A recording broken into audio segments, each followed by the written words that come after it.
Assalamualaikum warahmatullahi wabarakatuh. Halo semuanya, welcome back to my channel. Kembali lagi dengan saya, Vita Permatasari.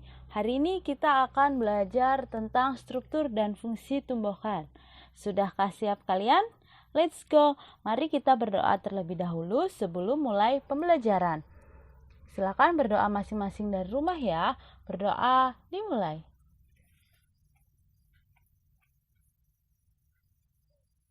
Selesai. Nah, apa saja sih yang akan kita pelajari? Yuk kita simak videonya. Check it out. Untuk KD-nya, mendeskripsikan keterkaitan struktur jaringan tumbuhan dan fungsinya, serta teknologi yang terinspirasi oleh struktur tumbuhan. Nah, kalian bisa lihat di sini ada banyak sekali tumbuhan ya. Pada sebuah taman, ini kan taman itu banyak bermacam-macam tumbuhan. Ya, ada yang hijau semua, ada bunganya, ungu, kuning, biru, merah, dan lainnya. Semua ini adalah macam-macam dari tumbuhan. Sekarang kita lihat bahwa tumbuhan itu sendiri memiliki struktur dan fungsi jaringan tumbuhan, memiliki organ tumbuhan, kemudian ada juga penerapan struktur jaringan tumbuhan dalam teknologi. Nah, kita pelajari satu persatu ya. Yang pertama, struktur dan fungsi jaringan tumbuhan. Jaringan adalah sekelompok sel yang mempunyai struktur dan fungsi yang sama. Pada tumbuhan, jaringan dibagi menjadi jaringan meristem dan jaringan dewasa. Kalian bisa lihat di sini ada dua buah jaringan. Jaringan meristem yaitu tersusun atas sel-sel muda dan bersifat aktif membelah. Kemudian dinding selnya tipis, banyak protoplasma, bentuk dan ukurannya sama, rongga selnya kecil. Ini adalah jaringan dari meristem. Kemudian yang jaringan dewasa, jaringan yang sudah berhenti membelah. Nah, ciri-cirinya tidak mempunyai aktivitas untuk memperbanyak diri. Ukuran relatif besar dibandingkan sel meristem. Vakuola besar, dinding sel mengalami penebalan. Kemudian terdapat ruang antar sel. Kadang-kadang selnya juga sudah mati ya. Jaringan dewasa ini yang sudah dewasa, kalau meristem itu yang masih muda. Sekarang kita lihat di sini ada bagian-bagian dari daun ya. Tumbuhan itu sendiri memiliki daun. Bagian-bagiannya apa saja? Kalian bisa lihat di sini paling atas ada kutikula. Kemudian ada epidermis atas ya, jaringan yang melindungi. Jaringan kulit melindungi epidermis atas. Kemudian di bawahnya ada jaringan tiang. Ada jaringan bunga karang. Ini yang disebut dengan jaringan mesofil. Nama lain jaringan tiang apa? Jaringan bunga karang apa? Kalian bisa lihat di sini. Nah, parenkim palisade adalah jaringan tiang. Sedangkan parenkim spons itu adalah jaringan bunga karang. Kemudian di sebelah kanan ada xilem dan flum. Ya, ini adalah berkas pembuluh angkut. Kalian bisa mengingat ketika xilem itu kan seperti menyelam ya. Berarti pembuluhnya yang di dalam. Flum, dia anggap saja kita keluar dari air. Flum. Nah, sehingga jaringan berkas pembuluh angkutnya itu yang bagian luar. Nanti akan saya jelaskan gambarnya lebih detail. Kemudian di bawah sini ada stoma ya, tempat keluar masuknya O2 dan CO2. Terus ada sel penjaganya di kanan dan di kiri. Kemudian bawah sendiri ada epidermis bawah ya. Jadi ada epidermis atas, ada juga epidermis bawah. Yang selanjutnya, jaringan dewasa penyusun organ tumbuhan tingkat tinggi antara lain. Nah, yang seperti tadi saya jelaskan ya, ada bagian-bagian dari tumbuhan. Ini sama, ada jaringan epidermis. Ini epidermis ya, bukan epiermis. Merupakan jaringan yang menutupi permukaan tumbuhan. Ciri-cirinya, selnya berbentuk balok, tipis, rapat, serta tidak memiliki ruang antar sel. Berfungsi sebagai pelindung dilapisi kutikula. Kalian bisa lihat tadi ya, ini epidermis, di atas sendiri ada kutikula. Kemudian sebagian epidermis ada yang bermodifikasi menjadi sisik atau bulu. Biasanya tidak memiliki klorofil. Itu adalah ciri-ciri dari jaringan epidermis. Paham ya? Yang selanjutnya ada jaringan pengisi atau parenkim yang tadi saya sebutkan. Ada parenkim spons dan parenkim palisade. Mana yang akan saya jelaskan dulu? Nah, jaringan parenkim ini terletak di sebelah dalam jaringan epidermis. Kalian bisa lihat tadi ya, di bawah epidermis. Kemudian tersusun atas sel-sel bersegi banyak. Terdapat ruang antar sel. Fungsi jaringan parenkim sebagai jaringan penghasil dan penyimpan cadangan makanan. Contoh parenkim penghasil makanan adalah parenkim daun, yakni palisade parenkim. Sedangkan parenkim sendiri sebagai penyimpanan cadangan, misalnya jaringan korteks pada batang. Sekarang kalian lihat sendiri di sini jaringan parenkim palisade itu berfungsi sebagai tempat penyelenggara fotosintesis, jadi tempatnya fotosintesis. Sedangkan parenkim spons yang bawahnya lagi, selain sebagai tempat fotosintesis, juga tempat penyimpanan hasil fotosintesis. Ya, berarti disimpan di jaringan parenkim spons. Ya, paham ya? Kemudian ada jaringan penyokom, terdiri dari kolenkim dan sklerenkim. Kolenkim itu sendiri tersusun atas sel-sel hidup, mengalami penebalan selulosa pada sudut dinding selnya, terdapat pada organ tumbuhan yang masih muda. Sedangkan untuk sklerenkim yaitu tersusun atas sel-sel mati, mengalami penebalan lignin pada seluruh dinding selnya, terdapat pada organ tumbuhan yang sudah tua. Ya, jadi ada pada organ tumbuhan yang sudah tua. Selanjutnya ada jaringan pengangkut, ada xilem dan flum. Ya, xilem itu pembuluh kayu, flum itu pembuluh tapis. Kalian bisa lihat di sini, ini untuk batang dikotil. Xilem ini umumnya tersusun atas sel-sel mati, berfungsi mengangkut air dan garam-garam mineral dari akar menuju daun. Xilem terdiri atas trakeit, yakni sekat-sekat antar selnya berpori. Trakea, yakni sekat-sekat antar selnya berliang.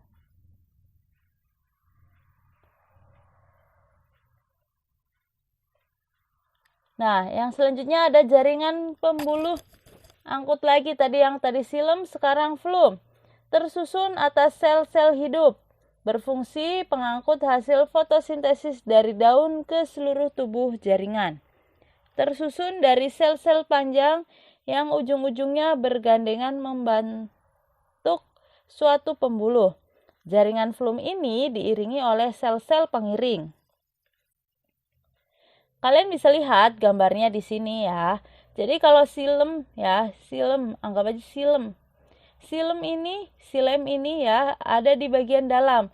Sedangkan flum ini ya, phloem ada di bagian luar ya. Jadi kalian bisa ingat xilem menyelam, flum nah keluar ya. Jadi kalau xilem itu ke dalam berarti menyimpan hasil fotosintesis. Kalau flum keluar itu apa? Mengedarkan hasil fotosintesis gitu. Untuk organ tumbuhan sudah kita pelajari dulu waktu kelas 7. Nah, ada bunga, daun, buah, batang, dan akar. Sekarang kita akan pelajari lebih dalam.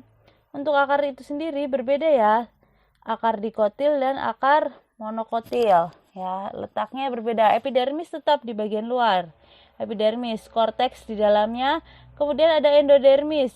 Itu bagian sebelum banget tes. Ada endodermis. Perisikel, kemudian ada inti, ini intinya di pinggir, ada flum. Flumnya yang mana nanti dikasih tahu, silemnya yang mana. Kemudian yang terakhir di sini ada rambut akar. Akar itu sendiri ya, epidermis terdiri atas satu lapis sel yang tersusun rapat tanpa ruang antar sel.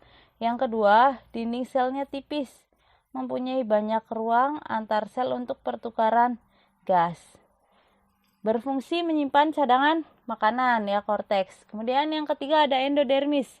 Satu lapis sel tersusun rapat mengalami penebalan atau pita Kaspari yang menyebabkan dinding sel endodermis tidak dapat ditembus air dan hara lainnya. Kemudian yang terakhir ada silinder pusat. Terdapat silem dan flum pada akar dikotil. Silem berbentuk bintang dan berada di pusat akar. Pada akar monokotil letak silem dan flum berselang-seling membentuk lingkaran.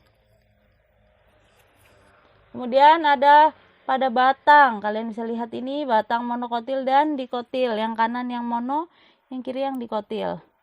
Batang terdiri atas epidermis, korteks, endodermis.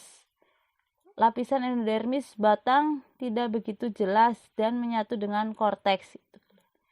Ya, yang keempat adalah silinder pusat. Oke, di sini ada perbedaan batang tumbuhan dikotil dan monokotil. Ini khusus batang ya, adik-adik. Ada batang yang bercabang kalau dikotil, monokotil tidak bercabang. Kemudian di sini memiliki kambium sehingga batang dapat membesar ya, pertumbuhan sekunder. Yang ini tidak memiliki kandium. Kemudian pembuluh angkut letaknya teratur dalam bentuk lingkaran, itu pada tumbuhan dikotil. Sedangkan pada monokotil pembuluh angkut letaknya tersebar. Ya, sekarang kita lihat lebih rinci ketika dijadikan satu.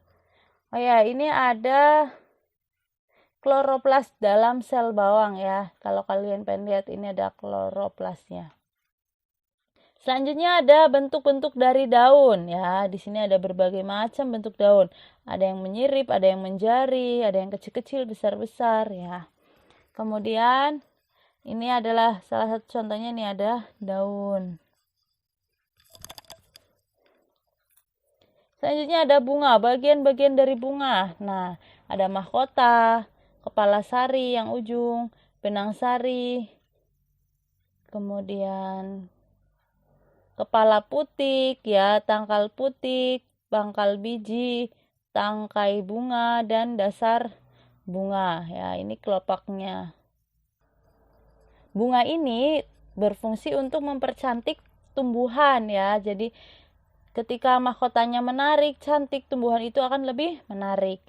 Ya, di sini perkembangbiakannya ya, penyerbukannya dengan cara melalui putik dan benang sari. Nah, kalian bisa lihat di sini ini seperti yang gambar pertama tadi ya.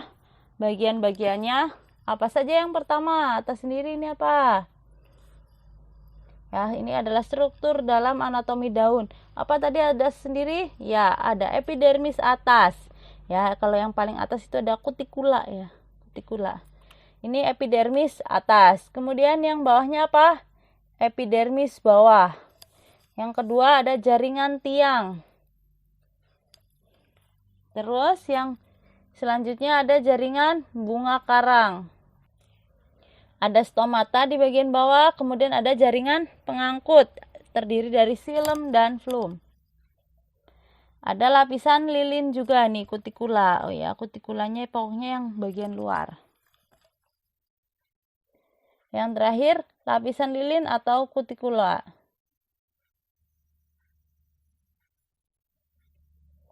Nah, ini adalah perbedaan tumbuhan monokotil dan dikotil. Pada akar, tumbuhan dikotil itu akarnya tersusun dalam akar tunggang yang kokoh. Kemudian pada tumbuhan monokotil, akar tersusun dalam akar serabut yang kurang kokoh. Ujung akar lembaga dan pucuk lembaga dilindungi oleh suatu sarung yang masing-masing disebut coleophysa dan coleoptil. Untuk yang selanjutnya ada kambium ya. Perbedaannya akar dan batang berkambium sehingga dapat mengadakan pertumbuhan yang besar.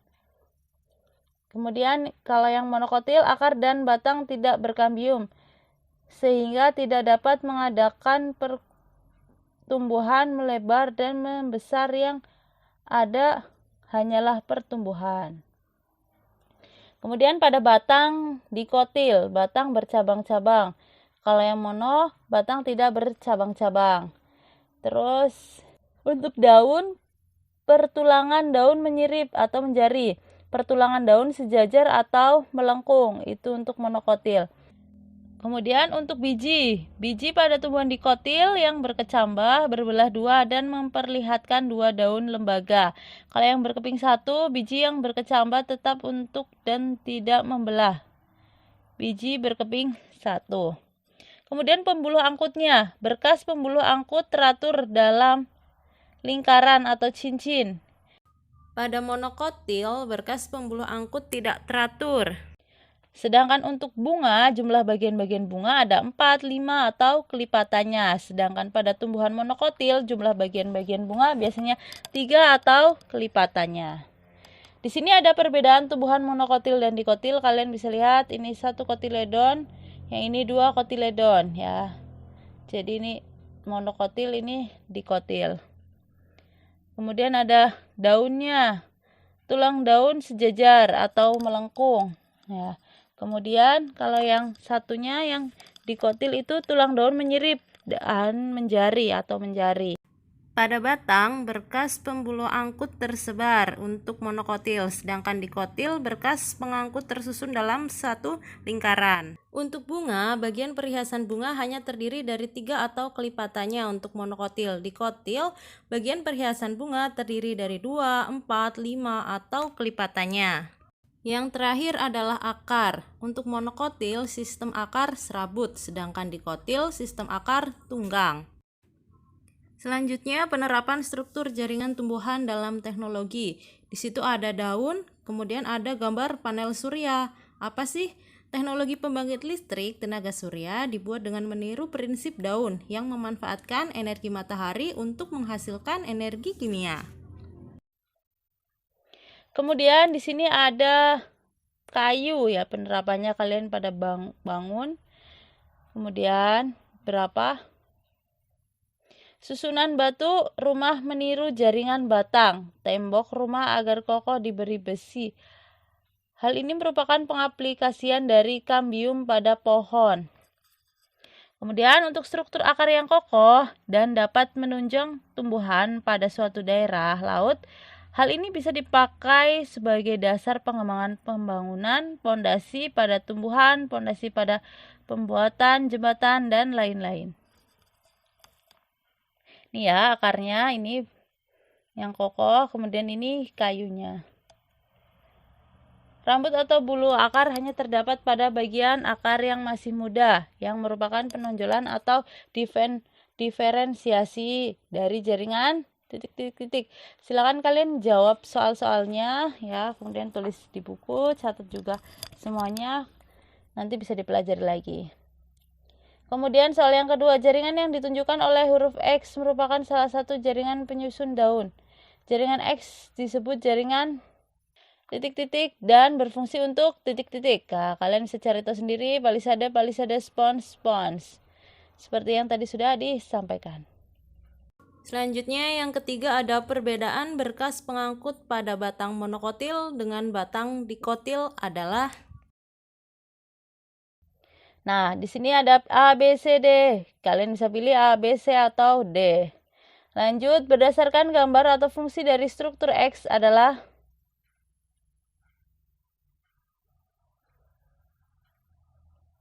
Kalian bisa lihat di sini A, B, C, D ya, pilihan gandanya. X-nya itu apa?